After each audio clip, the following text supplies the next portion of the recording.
12장. 에브라임 지파 사람이 싸울 준비를 하고 요단강을 건너 사본으로 와서 입다에게 말하였다. 너는 왜 암몬 자손을 치러 건너갈 때에 우리를 불러 같이 가지 않았느냐? 우리가 너와 내 집을 같이 불태워 버리겠다. 그러자 입다가 그들에게 말하였다. 나와 나의 백성이 암몬 자손과 힘겹게 싸울 때에 내가 너희를 불렀으나 너희는 나를 그들의 손에서 구하여 주려고 하지 않았다. 너희가 구하러 오지 않는 것을 보고 내가 목숨을 걸고 암몬 자손에게 쳐들어가니 주님께서는 그들을 나의 손에 넘겨주셨다. 그런데 어찌하여 오늘 너희가 이렇게 올라와서 나를 대항하여 싸우려고 하느냐? 입다는 길르앗 사람들을 모두 불러 모아 에브라임 지파 사람들과 싸워 무찔렀다. 에브라임 사람들은 평소에 늘 길르앗 사람들을 보고 너희 길르앗 사람은 본래 에브라임에서 도망친 자들이요 에브라임과 므낫세에 속한 자들이다 하고 말하였다. 길르앗 사람들은 에브라임 사람을 앞질러서 요단 강 나루를 차지하였다. 도망치는 에브라임 사람이 강을 건너가게 해달라고 하면 길르앗 사람들은 그에게 에브라임 사람이냐고 물었다. 그가 에브라임 사람이 아니라고 하면 그는 시볼렛이라는 말을 발음하게 하였다.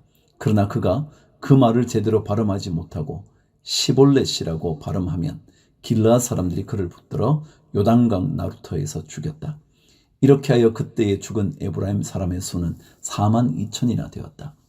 길르앗 사람 입다는 6해 동안 이스라엘의 사사로 있었다. 입다는 죽어서 길르앗에 있는 한 성읍에 묻혔다. 그 뒤에 베들레헴의 입산이 이스라엘의 사사가 되었다. 그에게는 아들 30명과 딸 30명이 있었는데 딸들은 다른 집안으로 출가시키고 며느리들도 다른 집안에서 30명을 데려왔다. 그는 7해 동안 이스라엘의 사사로 있었다. 입사는 죽어서 베들레헴에 묻혔다. 그 뒤에 스불론 사람 엘론이 이스라엘의 사사가 되었다. 그는 10년 동안 사사로 있으면서 이스라엘을 다스렸다. 스불론 사람 엘론은 죽어서 스불론 땅에 있는 야알론에 묻혔다.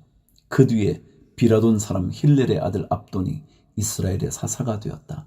그에게는 40명의 아들과 30명의 손자가 있었는데 그들은 나귀 70마리를 타고 다녔다. 그는 8해 동안 사사로 있으면서 이스라엘을 다스렸다. 비라돈 사람 힐렐의 아들 압돈은 죽어서 아말렉 사람의 산간 지방에 있는 에브라임의 땅 비라돈에 묻혔다. 13장. 이스라엘 자손이 다시 주님께서 보시는 앞에서 악한 일을 저질렀다. 그래서 주님께서는 그들을 40년 동안 블레셋 사람들의 손에 넘겨주셨다. 그때에 소라 땅의 단 지파의 가족 가운데 마노아라는 사람이 있었는데 그의 아내는 임신할 수 없어서 자식을 낳지 못하였다. 주님의 전사가 그 여인에게 나타나 말하였다. 보아라, 내가 지금까지는 임신할 수 없어서 아이를 낳지 못하였으나 이제는 임신하여 아들을 낳게 될 것이다. 그러므로 이제부터 조심하여 포도주나 독한 술을 마시지 말아라. 부정한 것은 어떤 것도 먹어서는 안 된다. 내가 임신하여 아들을 낳을 것인데 그 아이의 머리에 면도칼을 대어서는 안 된다. 그 아이는 모태에서부터 이미 하나님께 바쳐진 나실 사람이기 때문이다. 바로 그가 블레셋 사람의 손에서 이스라엘을 구하는 일을 시작할 것이다. 여인은 곧바로 남편에게 가서 말하였다. 하나님의 사람이 나에게 오셨는데 그분의 모습이 하나님의 천사의 모습과 같아서 너무나 두려웠습니다. 그래서 나는 그분이 어디서 오셨는지 감히 묻지도 못하였고 또 그분도 나에게 자기 이름을 일러주지 않았습니다. 그런데 그분이 내게 말하기를 내가 임신하여 아들을 낳을 것이니 이제부터 포도주와 독한 술을 마시지 말고 부정한 것은 어떤 것도 먹어서는 안 된다고 말했습니다. 그 아이는 모태에서부터 죽는 날까지 하나님께 바쳐진 나실 사람으로 살아야 하기 때문이라고 했습니다. 이 말을 듣고 마노아가 주님께 기도드렸다. 주님, 우리에게 보내셨던 하나님의 사람을 우리에게 다시 오게 하셔서 태어날 아이에게 어떻게 하여야 할지를 우리에게 가르치게 하여 주십시오. 주님께서 마노아의 기도를 들어주셔서 주님의 천사가 다시 여인에게 왔다.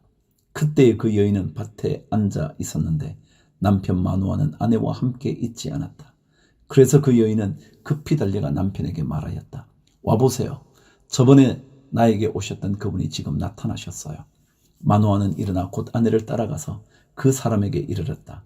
마노아가 그를 보고서 저번에 자기의 처에게 말하던 그분이냐고 물었다. 그가 그렇다고 대답하자 마노아는 그에게 지난번에 한 그 말이 이루어질 때에 그 아이가 지켜야 할 규칙은 무엇이며 또 그 아이가 할 일은 무엇이냐고 물었다. 주님의 천사가 마노아에게 일러주었다. 주님의 천사가 마노아의 아내에게 일러준 모든 것을 그 아이가 지켜야 하고, 마노아의 아내는 포도나무에서 나는 것은 어떤 것도 먹어서는 안 되고 포도주와 독한 술을 마시지 않아야 하며 부정한 것은 어떤 것도 먹어서는 안 되고, 주님의 천사가 마노아의 아내에게 명령한 모든 것을 마노아의 아내가 지켜야 한다고 말해 주었다. 그러자 마노아가 주님의 천사에게 새끼 염소를 한 마리 잡아 대접할 터이니 잠시 기다려달라고 하였다. 그러나 주님의 천사는 마노아에게 기다리라면 기다릴 수는 있으나 음식은 먹지 않겠다고 하면서 마노아가 번제를 준비한다면 그것은 마땅히 주님께 드려야 할 것이라고 말하였다. 마노아는 그가 주님의 천사라는 것을 전혀 알지 못하였다. 그래서 마노아가 또 주님의 천사에게 이름만이라도 알려주면 말한 바가 이루어질 때에 그에게 그 영광을 돌리고 싶다고 말하였다. 그러자 주님의 천사는 어찌하여 그렇게 자기의 이름을 묻느냐고 나무라면서 자기의 이름은 비밀이라고 하였다. 마노아는 새끼 염소 한 마리와 곡식 예물을 가져다가 바위 위에서 주님께 드렸다. 주님께서는 마노아와 그의 아내가 보고 있는 데서 신기한 일을 일으키셨다. 제단에서 불길이 하늘로 치솟자 주님의 천사가 제단의 불길을 타고 하늘로 올라갔다. 마노아와 그의 아내는 이것을 보고 얼굴을 땅에 대고 엎드렸다. 주님의 천사가 마노아와 그의 아내에게 다시 나타나지 않자 그제야 마노아는 비로소 그가 주님의 천사인 줄 알았다. 마노아는 아내에게 말하였다. 우리가 하나님을 보았으니 우리는 틀림없이 죽을 것이요. 그러자 그의 아내가 그에게 말하였다. 만일 주님께서 우리를 죽이려 하셨다면 우리의 손에서 번제물과 곡식 예물을 받지 않으셨을 것이며 또 우리에게 이런 모든 일을 보이거나 이런 말씀을 하시지도 않으셨을 겁니다. 그 여인이 아들을 낳고서 이름을 삼손이라고 하였다. 그 아이는 주님께서 내리시는 복을 받으면서 잘 자랐다. 그가 소라와 에스다올 사이에 있는 마하네단에 있을 때에 주님의 영이 처음으로 그에게 내렸다. 14장. 삼손이 딥나로 내려갔다가 딥나에 있는 어떤 블레셋 처녀를 보았다. 그가 돌아와서 자기 부모에게 말하였다. 내가 딥나에 내려갔다가 블레셋 처녀를 하나 보았습니다. 장가들고 싶습니다. 주선해 주십시오. 그러자 그의 아버지와 어머니가 그를 타일렀다. 내 친척이나 내 백성의 딸들 가운데는 여자가 없느냐? 왜 너는 할례도 받지 않는 블레셋 사람을 아내로 맞으려고 하느냐? 그래도 삼손은 자기 아버지에게 말하였다. 꼭 그 여자를 색시로 데려와 주십시오. 그 여자는 첫눈에 내 마음에 쏙 들었습니다. 그의 부모는 주님께서 블레셋 사람을 치실 계기를 삼으려고 이 일을 하시는 줄을 알지 못하였다. 그때에 블레셋 사람이 이스라엘을 지배하고 있었다. 삼손이 부모와 함께 딥나로 내려가서 딥나에 있는 어떤 포도원에 이르렀다. 그런데 갑자기 어린 사자 한 마리가 어르렁거리며 그에게 달려들었다. 그때에 주님의 영이 삼손에게 세차게 내리 덮쳤으므로 손에 아무것도 가진 것 없이 그 사자를 염소 새끼 찢듯이 찢어 죽였다. 그러나 그는 이 일을 부모에게 말하지 않았다. 그는 그 여자에게로 내려가 그와 얘기를 나누었다. 삼손은 그 여자를 무척 좋아하였다. 얼마 뒤에 삼손은 그 여자를 아내로 맞으러 그곳으로 다시 가다가 길을 벗으나 자기가 죽인 사자가 있는 데로 가보았더니 그 죽은 사자의 죽음에 벌떼가 있고 꿀이 고여 있었다. 그는 손으로 꿀을 좀 떠다가 걸어가면서 먹고 부모에게도 가져다 주었으나 그 꿀이 사자의 죽음에서 떠온 것이라고는 말하지 않았다. 그의 아버지는 사돈될 사람의 집으로 갔다. 삼손은 신랑들이 장가갈 때 하는 풍습을 따라서 거기에서 잔치를 베풀었다. 블레셋 사람이 그를 보자 젊은이 30명을 데려다가 그와 한자리에 앉게 하였다. 그때 삼손이 그들에게 한 제안을 하였다. 내가 여러분에게 수수께끼를 하나 내려고 하는데 잔치가 계속되는 이래 동안에 알아맞히어 보십시오. 여러분이 알아맞히면 내가 모시옷 30벌과 겉옷 30벌을 내어놓고 마치지 못하면 여러분이 나에게 모시옷 30벌과 겉옷 30벌을 주도록 하는 것이 어떻겠습니까? 그들이 말하였다. 좋습니다. 어디 그 수수께끼를 한번 들어봅시다. 그래서 삼손이 그들에게 수수께끼를 내놓았다. 먹는 자에게서 먹는 것이 나오고 강한 자에게서 단 것이 나왔다. 그러나 그들은 사흘이 지나도록 수수께끼를 풀 수가 없었다. 일회째가 되던 날 그들은 삼손의 아내를 을러대었다. 신랑을 꾀어서 그가 우리에게 낸 그 수수께끼의 해답을 알아내서 우리에게 알려주시오. 그렇지 않으면 세덱과 세덱의 친정집을 불살라 버리겠소. 우리가 가진 것을 빼앗으려고 우리를 초대한 것은 아니지 않소?